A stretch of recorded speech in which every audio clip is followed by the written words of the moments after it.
नमस्कार, आप देख रहे हैं जी मॉर्निंग खासकर चुनावी सभा। हिमांशु ठाकुर जिला अध्यक्ष हैं छात्र सभा के, जो कि हमारे बीच मौजूद हैं। आप देख रहे होंगे बखूबी हमारे हर शो में वो आते रहते हैं, चाहे पंचायत चुनाव की बात हो या अन्य कोई मुद्दे की बात हो, कोई भी बात हो, वो पहले आते हैं क्योंकि युवाओं में ऐसी पकड़ रखते हैं। छात्र सभा के जिला अध्यक्ष हैं समाजवादी पार्टी से, तो उनका अलग काफिला है, एक अलग वर्चस्व है। और देखा गया माधोगढ़ विधानसभा के लिए भी उन्होंने तैयारी करी थी, लेकिन पार्टी का जो नेतृत्व जो उनका आदेश था उसका पालन भी वो कर रहे हैं। आज कुछ सवाल उनसे जानते हैं युवाओं को लेकर और साथ में विधानसभाओं को लेकर किस और रुझान है और कितनी उनकी पार्टी तीनों विधानसभाओं में मजबूत है। जैसे कि देखा जा रहा है मायावती भी रैली कर चुकी है, अखिलेश यादव की लगी है, वहाँ प्रियंका गांधी भी आ चुकी है। अखिलेश यादव तो नहीं आएंगे लेकिन योगी जी की लगी है, सभी लोगों की लगी हुई रैली। आज भी कोई उनके बड़े नेता आ रहे हैं, तो उनसे जानते हैं इन रैलियों से क्या प्रभाव पड़ने वाला है, समीकरण कितने सटीक बैठने वाले हैं। जैसा कि जनता जागरण के अंदर दावा किया जा रहा है कि तीनों सीट समाजवादी पार्टी जीत रही है। तो वहीं कल मायावती की भी रैली थी, जनसभा थी, उन्होंने भी कहा है कि वो भी जीत रहे हैं, तो इसी तरह भाजपा भी कहेगी। उनसे ही जानते हैं जमीनी हकीकत में कितने काम है और जो जनता के सवाल हैं वो भी उनके बीच रखते हैं, उनसे कितना वे बच पाते हैं या जवाब दे पाते हैं। हिमांशु जी, पहले तो हमारे चैनल का बहुत बहुत स्वागत है। बहुत बहुत धन्यवाद आपका और आपके चैनल के माध्यम से उत्तर प्रदेश की जनता जनार्दन को और जनपद की जालौन की जनता जनार्दन को मेरा नमस्कार।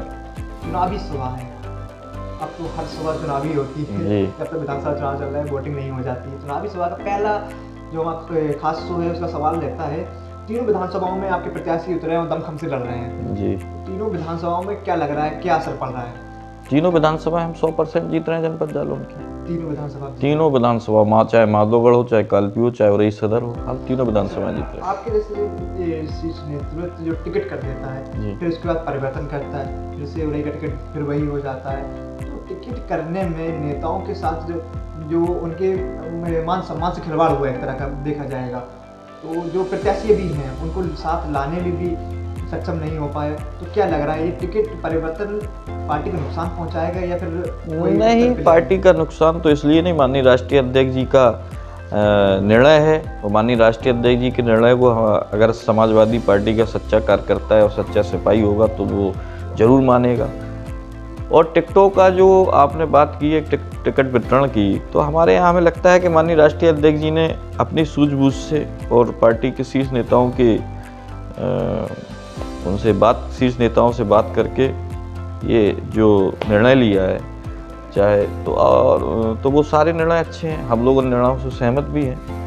देखा गया जैसे कि आपके 2 सीटें तो मजबूत स्थिति दिख रही है, लेकिन एक काफ़ी कमजोर स्थिति दिख रही है, जैसे आगड़े बता रहे हैं और सूत्री बता रहे हैं, तो उसको लेकर क्या नेतृत्व ने फैसला लिया है और क्या लग रहा है वो सीट कैसे निकाल पाएंगे, क्या रणनीति बनाई? पहले तो आप हमें ये बताएं कि कौन सी सीट हमारी कमजोर दिख रही है। हमारी तो सारी सीटें मजबूत हैं। जैसे माधोगढ़ विधानसभा की बात कर रहे हैं, वहाँ पर नहीं, माधोगढ़ विधानसभा भी हम लोग मजबूत हैं। समाजवादी पार्टी का हर कार्यकर्ता, हर बूथ का कार्यकर्ता, हर पार्टी का बड़ा नेता माधोगढ़ विधानसभा का सब प्रत्याशी के साथ है।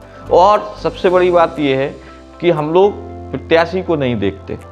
समाजवादी पार्टी का कोई भी कार्यकर्ता, मैं भी एक छोटा सा कार्यकर्ता हूँ, प्रत्याशी को नहीं देखते। हम लोग माननीय अखिलेश यादव जी को देख रहे हैं, हर प्रत्याशी में उनका चेहरा देख रहे हैं और हम लोगों का प्रत्याशी चुनाव चिन्ह साइकिल है। साइकिल को जिताना है जी, अखिलेश यादव मुख्यमंत्री बनाना है जी। योगी जी भी यहाँ पर रण में उतरे हैं, आज का रैली कर रहे हैं, बड़े बड़े दावे कर रहे हैं। उनके दावों के घोषणा पत्र के बाद तो क्या लग रहा है कि कुछ परिवर्तन आएगा आपकी पार्टी में? हमें तो नहीं लगता, नहीं दिखा इतना घोषणा पत्र। हम कहने वाले थे, हमें तो नहीं लगता कि उनके घोषणा पत्र में कोई भी जनता जनार्दन के लिए अच्छी चीज़ें हैं।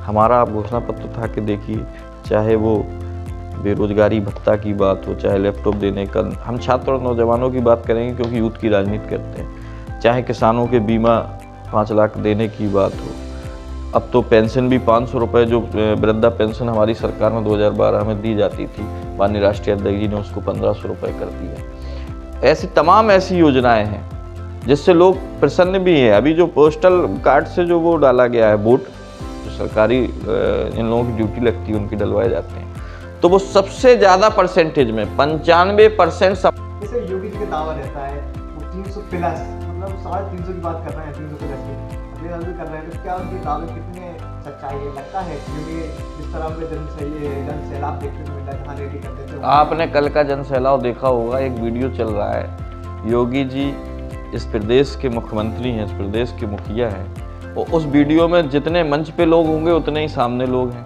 आप देखिएगा, एक सोशल मीडिया पे वीडियो चल रहा है। तो हमें तो नहीं लगता उनकी कोई लोकप्रियता है। एक जनसभा में वो कम से कम 5 जिलों को कवर कर रहे हैं। कल आपने देखा प्रधानमंत्री जी आए थे तो कम से कम 5 जिलों को कवर किया गया, और हमारे राष्ट्रीय अध्यक्ष जी कल गुरसराय आए थे तो सिर्फ 1 जिले की रैली थी। कल मायावती जी उरई आई, पूरे मंडल की रैली थी। अब और आप उनमें सब में कैंपेन करना, तो आपको पता चल जाएगा कि माननीय राष्ट्रीय अध्यक्ष जी की रैली में कितने लोग थे, माननीय प्रधानमंत्री जी के रैली में कितने लोग थे, और माननीय सुश्री मायावती जी की रैली में कितने। तो ये उत्साह जो लोगों का है, जो युवाओं, नौजवानों, किसानों, जितने भी लोग हैं, महिलाओं, बहनों, बेटियों का, सारे लोगों का उत्साह समाजवादी पार्टी की तरफ है, सारे लोगों का रुझान समाजवादी पार्टी की तरफ है, और हम लोग 300 प्लस सरकार बनाएंगे।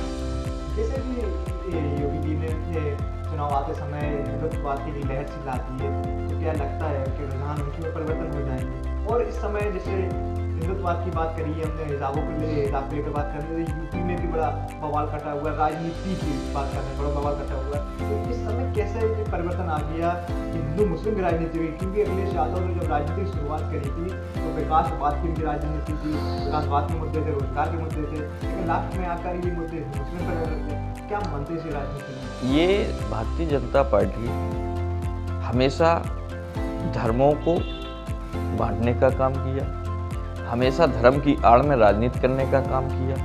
कभी इन्होंने विकास के नाम पर तो सरकार बनाई नहीं, कभी इन्होंने किसी के कोई काम तो आए नहीं जनता जनार्दन के। इन्होंने सिर्फ धर्म की आड़ लेकर के और हमेशा राजनीति की और सरकारें बनाई। आप इस नजरिए को परिवर्तन हुआ, किस नजरिए से देखते हैं जो इस समय राजनीतिक विचार मची हुई है, आपको लेकर हो, मंदिर को लेकर हो, किस नजरिए से देखते हैं कि ये कन्वर्ट किया गया है, एक से सहयोग हो सकता है?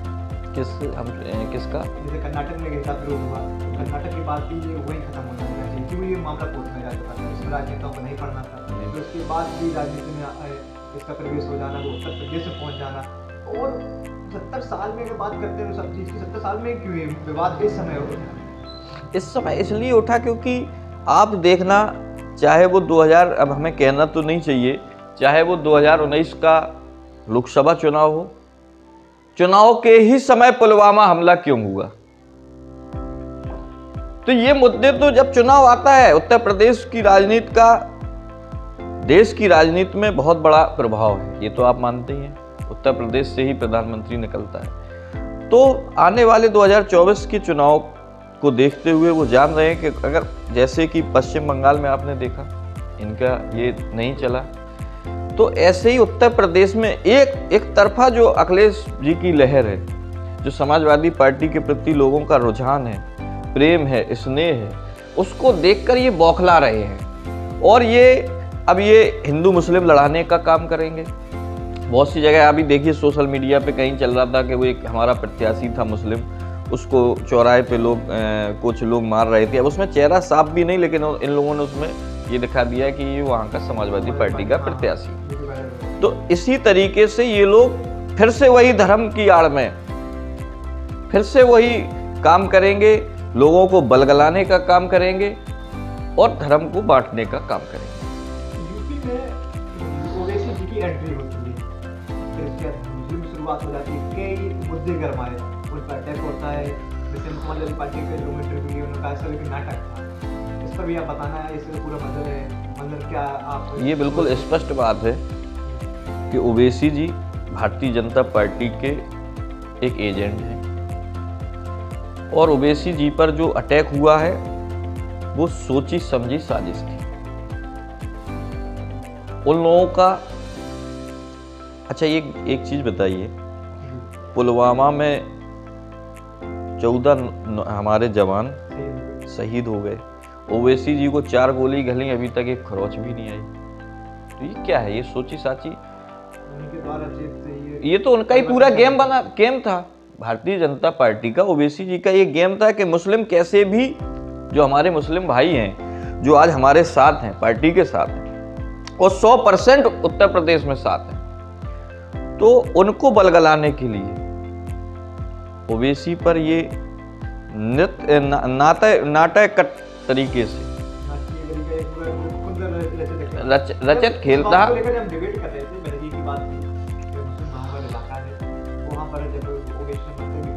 अगर ये नाटक था, एक किसी भी जान पर इतना बड़ा जान लेने की कोशिश की गई है, नाटक था, तो मेन चीज ये रहती है कि अखिलेश यादव या कोई भी जब उनसे गठबंधन करते हैं, पार्टी बता रहे हैं, तो जब सहयोग में नहीं लेते हैं वो ओवैसी जी को, अखिलेश यादव साथ में नहीं लेते हैं, उनके साथ में जानलेवा हमला होता है। कब नहीं लेते गठबंधन में? हमारे यहाँ तो सारे रास्ते खुले थे, हम तो सबको, भारतीय जनता पार्टी छोड़ करके बाकी सबको हम लोगों ने न्योता दिया। देखिए ओवैसी जी तो, मैंने कहा नहीं कि ओवैसी जी तो भारतीय जनता पार्टी के एक, जैसे आरएसएस का कार्यकर्ता होता है भारतीय जनता पार्टी का, उसे ही समझो आप ओवैसी को।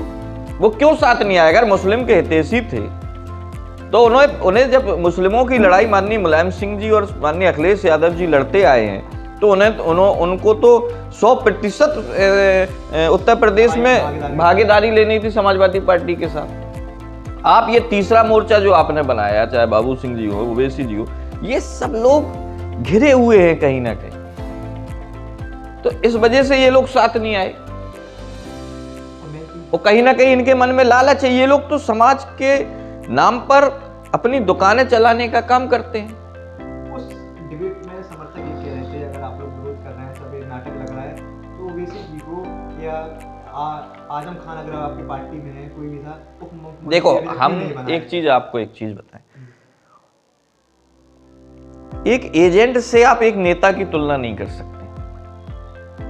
ओवैसी एक भारतीय जनता पार्टी का एजेंट है, वो नेता नहीं है। आजम खान जी हमारे नेता, आजम खान जी मुस्लिम समुदाय के नेता हैं। आजम खान जी समाजवादी पार्टी के बड़े नेता हैं। आजम खान जी हमारे जैसे हर समाजवादी कार्यकर्ता के नेता हैं।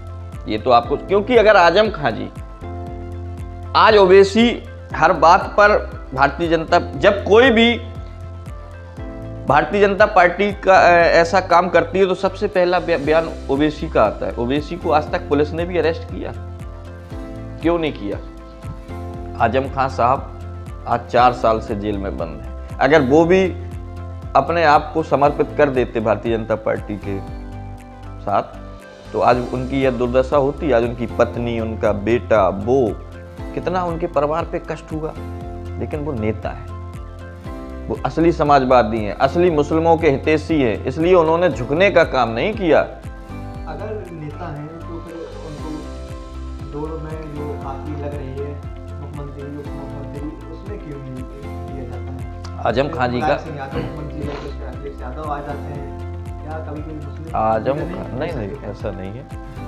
ये राष्ट्रीय नेतृत्व का फैसला है, और ये जो संसदीय बोर्ड होता है, मुख्यमंत्री पार्टी नहीं चुनती, मुख्यमंत्री विधायक चुनते हैं। तो अगर जिस दिन संसदीय बोर्ड का ये फैसला होगा कि माननीय आजम खान साहब होंगे या पार्टी का कोई भी कार्यकर्ता मुख्यमंत्री बनेगा, तो वो मुख्यमंत्री बनेगा।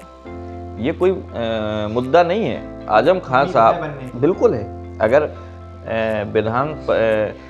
हमारा सदन कहता है कि माननीय आजम खान साहब मुख्यमंत्री हों, या कोई भी, हम तो कह रहे हैं छोटा सा कार्यकर्ता, छोटा सा विधायक, अगर हमारा उसके पक्ष में सारे लोग होंगे तो वो भाई वो मुख्यमंत्री। समाजवादी पार्टी में कोई अब जातवाद और पार्टी और परिवारवाद और अब ये कहीं कुछ नहीं रह गया। आप बताइए किस परिवार, पूरे 400 सीटों पर, 403 सीटों पर आप एक व्यक्ति ऐसा बता दीजिए जो अखिलेश यादव जी के परिवार से चुनाव लड़ रहा हो।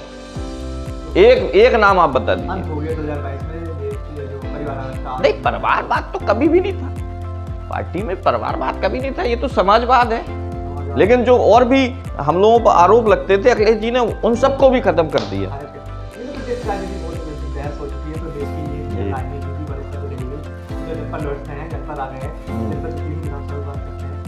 यहाँ पर पहले टिकट होता है जी, अन्य विरोधी जो अन्य पार्टी में, तो क्या उनका महेंद्र कठेरिया जी। उनका टिकट हो जाता है।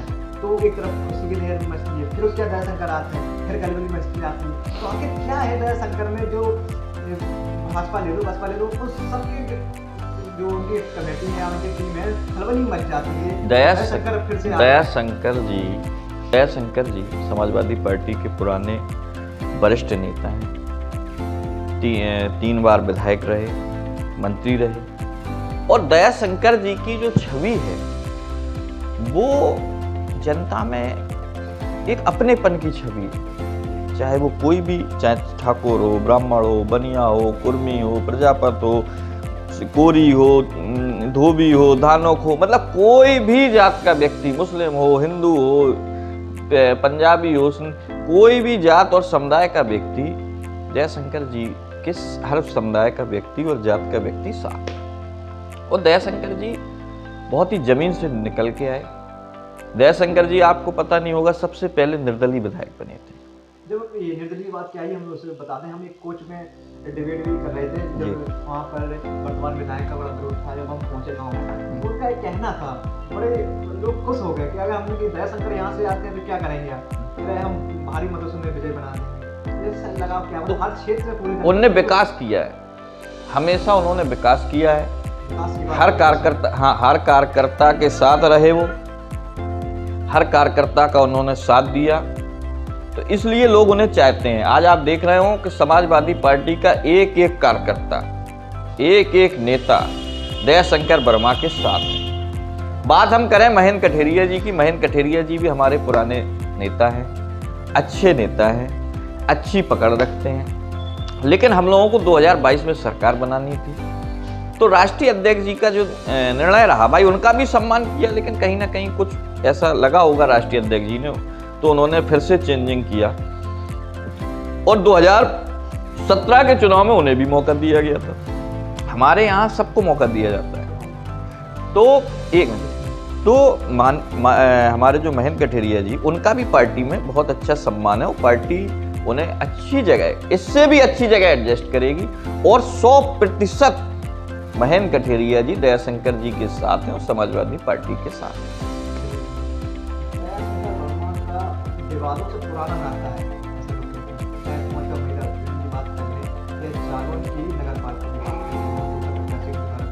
नहीं, चाहे कॉलेज पे जमीन कब्जे की, हम आपको एक चीज बता दें, दयाशंकर वर्मा का तो ये स्वभाव ही नहीं है कि वो कभी कब्जा कर सकते हैं, कभी महिलाओं के साथ ऐसी अभद्रता कर सकते हैं, या पार्टी के खिलाफ कोई अन्य प्रत्याशी लड़ा सकते हैं। क्योंकि ये जो सारे बेबुनियाद आरोप थे, जो कॉलेज का वो रास्ता था, तो वो एक रास्ता आया था, तो उन्हें ये जानकारी नहीं थी कि ये कॉलेज की प्राइवेट खुद की प्रॉपर्टी है।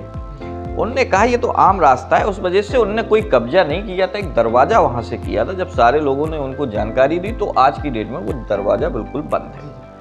उसी विवाद में आपके कुछ पार्टी के वरिष्ठ नेता कूद पड़ते हैं, उनका विरोध करने लगे। पार्टी के वरिष्ठ नेताओं ने विरोध उनका नहीं किया था।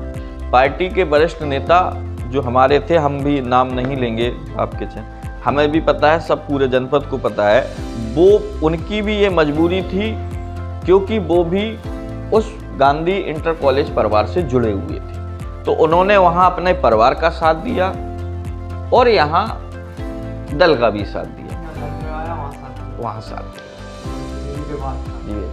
और इसी वो, अब वो विरोधी तो भाई भारतीय जनता पार्टी है।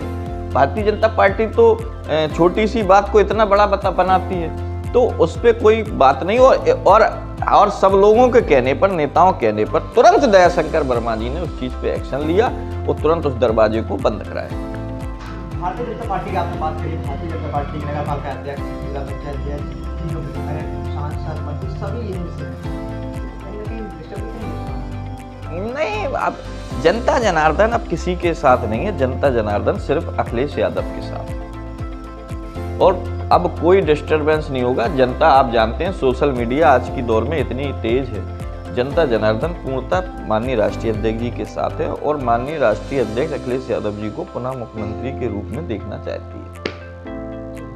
अब मतदाताओं को लास्ट सवाल का कुछ अपील करेंगे आप मतदाताओं को?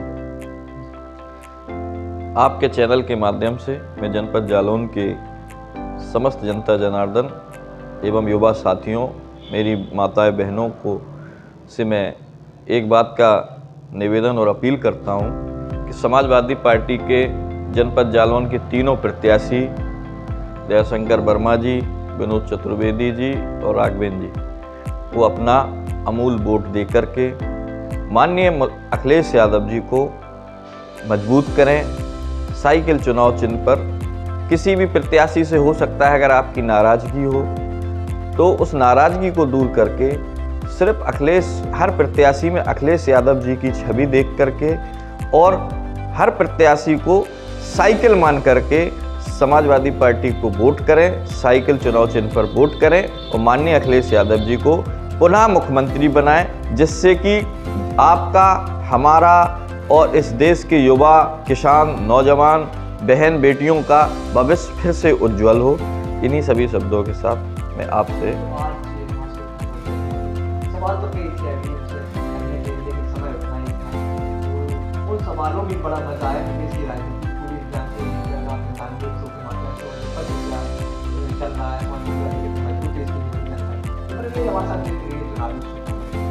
पार्टी के पक्ष में वोटिंग हुई है। समाजवादी